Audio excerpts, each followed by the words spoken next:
I grew up in a Christian home, but it wasn't until I came to university that God really had an impact on my life. The first friends that I met were Christians, and I started going to the student events at New Life. And I remember Stuart preaching, and it was as if he was directly talking to me, saying that God knows what you've done this week and where you've been. And at that time, I was going through a bit of a wild phase. And he says, in spite of all that, God loves you. And even if you're the only person on earth, God would have sent Jesus to die for you. And that just hit me like a ton of bricks. My faith grew from there, really. A few months later, I met Jamie, who became my best friend and now is my husband. We were married in 2002, and 3 years later, we decided we wanted to try for a family. We were pregnant, and life was good. And then we had a 20-week scan of the baby, and that's when my world fell apart. We were told that our little baby had an abdominal wall defect called an exomphalos. So the intestines, bowels and liver were formed outside of his body. The prognosis at the time was all right. They said they could do a few operations when he's born and then he'll be fine. He'll live a normal and healthy life. We went to full term and we had a little boy who we named Obadiah Yanchi. Yanchi is Chinese and it means God's gift. Because really felt that he was a gift from God. As soon as he was born, we knew something was wrong because we didn't hear a cry like you normally do. There's a little squeak and there was nothing. His lungs weren't fully developed, and so he had to be supported by a ventilator.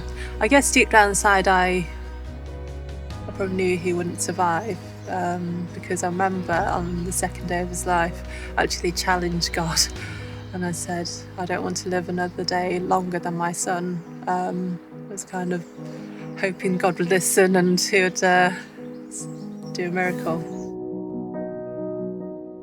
5 weeks into his life, we got a phone call one Friday morning asking us to go into hospital because he was very, very poorly and they told us to prepare for the worst.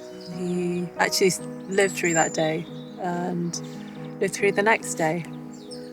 And by the Sunday, he actually looked loads better. His eyes were wide open and he was just smiling at us. You could see he recognised us and knew who we were. And later on that day, we had a meeting with the consultants and they'd taken some tests and they gave us the results. And actually, he was the most poorly he'd ever been. He was actually dying. On Monday, 3rd of July, we dedicated him to God. And then we took a step of faith and switched off his life support. He died in our arms that afternoon. And it was actually the first time we'd ever held him. Throughout that day, we felt God's peace with us. Even after he had gone, it felt an overwhelming sense of peace. The next few months and years were really tough. The questions why always came into my head, but I've come to accept that we actually live in a fallen world and it isn't perfect, but there is hope. I guess now, more than ever, I understand God's love so much more because he gave us his precious son to die for us. But the greatest thing of all is that Jesus conquered death. And because of Jesus, we all have hope. And my son Obi, his life purpose was fulfilled in 36 days. But his story doesn't end there. It's only just beginning in heaven.